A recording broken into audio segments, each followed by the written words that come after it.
कुरुक्षेत्र में युद्ध की शुरुआत होती है।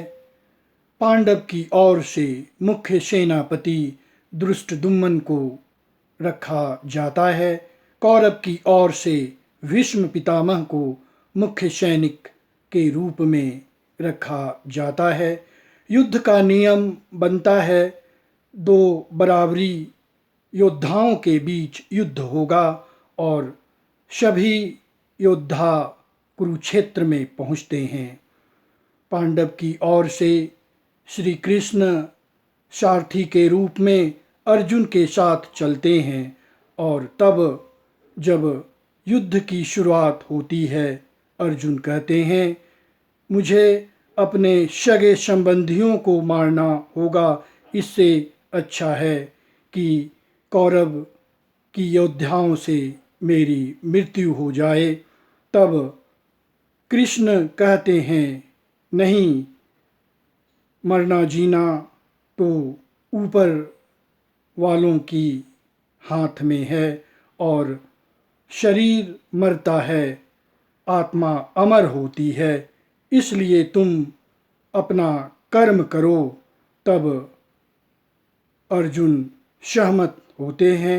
उधर युधिष्ठिर अपने रथ से उतरकर भीष्म पितामह के पास पहुँचते हैं और उन्हें प्रणाम करते हैं।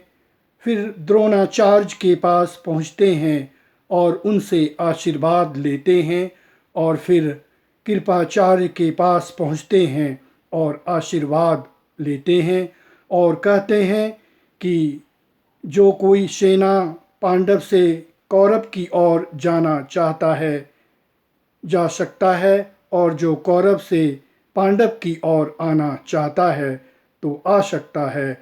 और फिर कौरव का एक भाई पांडव की ओर आता है। युद्ध की शुरुआत होती है और घमासान युद्ध होता है। 9वें दिन तक युद्ध चलता है और फिर भीष्म पितामह को किस प्रकार मारा जाए इसकी योजना बनाई जाती है।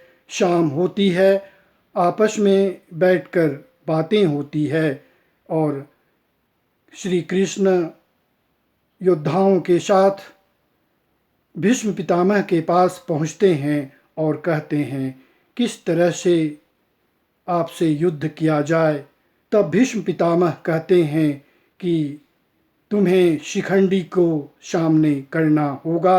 दूसरे दिन अर्जुन शिखंडी को सामने करते हैं और वानों की भीष्म पितामह पर बौछार कर देते हैं, जिससे भीष्म पितामह तीरों से जख्म हो जाते हैं।